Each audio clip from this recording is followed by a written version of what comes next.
My name is Benjamin, and I'm a carpenter by profession. I'm a lover of music, and my Muslim friend says any music with instruments, it's not good. I want to know why it is so, or any explanation to that statement.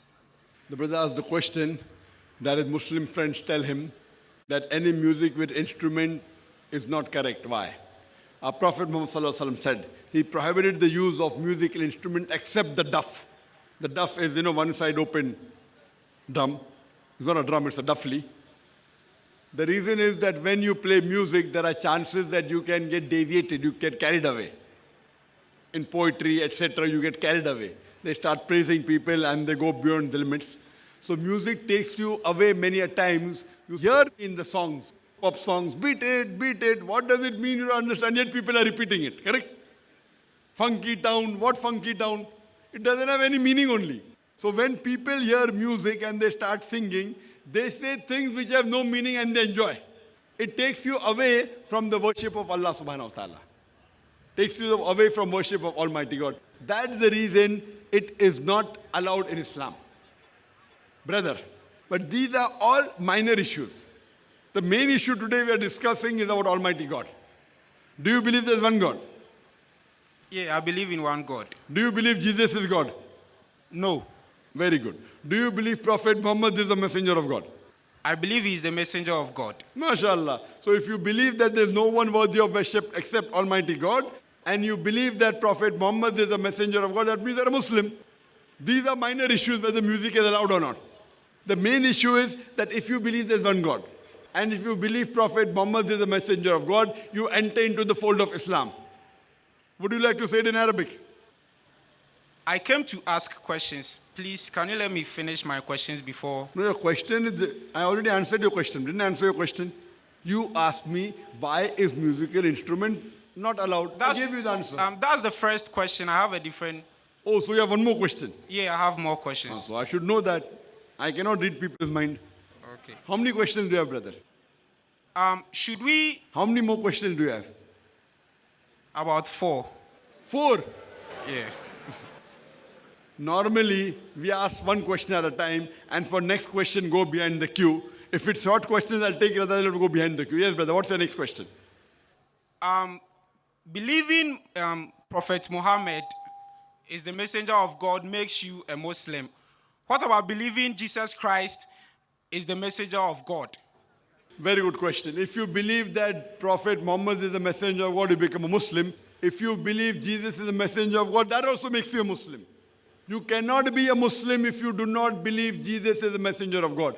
I told you earlier that Islam is the only non-Christian faith which makes it an article of faith to believe in Jesus Christ, peace be upon him. No Muslim is a Muslim if he does not believe in Jesus Christ, peace be upon him. We believe that he was one of the mightiest messengers of God. We believe that he was born miraculously without any intervention. We believe that he gave life to the dead with God's permission. We believe that he healed those born blind lepers with God's permission. The Muslim and the Christian are going together. But we do not believe he's God. So if you believe in all the messengers, Adam, Abraham, Ismail, Isaac, Moses, Jesus, Muhammad, peace be upon them all, then you become a Muslim. And we believe that Muhammad sallallahu alaihi wasallam, Prophet Muhammad, peace be upon him, is the last and final messenger. If you believe this and believe in one God, then you become a Muslim. Next 2 questions. Okay. Should I believe in the Bible? Should you believe in the Bible? Yes, as far please. as should you believe in the Bible as the word of God, according to me, Bible is not the word of God. What we Muslims believe is the Injil, the revelation, the Wahi, which was given to Jesus, peace be upon him. But the present Bible is not the original Wahi. It's a corrupted form. All the revelation that came before the last and final revelation, the Quran, the Torah, the Zabur, the Injil, because they were meant for a particular group of people, as I mentioned in my talk, Almighty God did not think it fit to be preserved. It was meant for those people in that time. All these books have been changed. But because Quran is the last and final revelation of Almighty God, it was not revealed only for the Muslims or the Arabs, it was revealed for the whole of humankind. and it's supposed to be followed till eternity. Because of that, Almighty God will preserve this book. It's mentioned in Surah Hijr, chapter number 15, verse number 9, that we have revealed the Quran and we shall guard it from corruption. So this Quran is in the pure, authentic form. The present Bible is a changed form. It contains words of God, it contains words of Prophet, it contains words of historians, it contains pornography, it contains contradictions. It's a mixture. So whatever matches with the Quran, we have no objection in agreeing that part is the word of God. The last question, brother. If you believe the Bible is not the word of God, then why do you quote from? Very good question. If I do not believe the Bible to be the word of God, why do I quote? I quote it because the Christians believe it to be the word of God. For example, the non-Muslim doesn't believe the Quran is the word of God. But because I believe Quran is the word of God, he will point out anything from the Quran I will follow. I will not tell him, why don't you believe Quran is the word of God? Because I believe Quran is the word of God, I have to follow every word, every letter of the Quran. Similarly, I do not believe everything of the Bible to be the word of God, but the Christians believe. Now, because the Christians believe Bible is the word of God, he has to follow every word, every letter of the Bible. As I told you, some portion of the Bible are correct. So I am trying to bring the commonalities between Quran and the Bible. And one commonality is the mention of Prophet Muhammad, peace be upon him. So from the Bible, which I feel is a mixture of correct and wrong things, but the Christian believes everything is correct. So I am proving from that Bible, quoting Deuteronomy chapter 18, verse number 18, Gospel of John chapter 14, verse 6, all these verses, and proving to the Christians who believe that Bible is the word of God, that if you believe in the Bible, you also have to believe in Prophet Muhammad sallallahu alaihi wasallam. And if you believe in Prophet Muhammad, you also have to believe in the Quran. So I am getting him closer to the truth. I am a student of comparative religion. I even quote the Vedas. The Hindus believe Veda is the word of God. And from the Vedas, I get them closer to the Quran. So I hope I've answered all your 4 questions. Or do you have one more question? There are many questions, but I'll put it. No, but for now, you said there are 4 questions. When I asked you earlier, you said 4. Yeah, now you said many. But your basic 4 questions have been answered, correct? Yeah. And I asked you a question earlier, 2 questions. Do you believe that none worthy of worship except Allah? And you said yes. I said yes. Do you believe Prophet Muhammad as the messenger of Allah? I believe he's the messenger of Allah. Masha, that means you're a Muslim. So now, what I told you, if you agree that there is no one worthy of worship except Almighty God, Allah, and you believe Prophet Muhammad is the messenger of Allah, these are the minimum 2 requirements for a person to become a Muslim. The other things are later on. So if you believe in these 2 things, you become a Muslim. Would you like to say it in Arabic? Brother, would you like to say it in Arabic? No, I have to make more research. No, when you agree Prophet Muhammad is the messenger of God, khalas, the research, you can yet do more research, no problem. Even I study more and more about Prophet Muhammad. The more I study, the more I like. I keep on reading his seerah, 1 time, 2 time, 10 time, I love it. I'm not telling you after you become Muslim, you have to stop reading. Yet you have to continue. Even I keep on reading the Quran. The more I read the Quran, the more knowledge I get. Correct? So I'm not telling you to stop reading. But if you agree these are the minimum 2 things required, then if you accept it, the chances of agreeing is more. You say you want to learn English. First you have to take admission into the school. Correct? You can't say I will stay outside and then learn.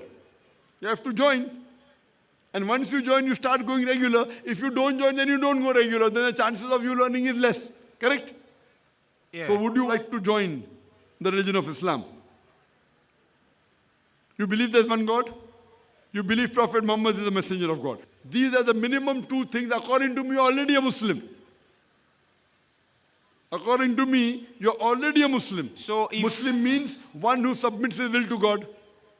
If I believe Muhammad is the messenger of God and I believe there is only one God, should I repeat what you say before I become a real Muslim? No, it's not required.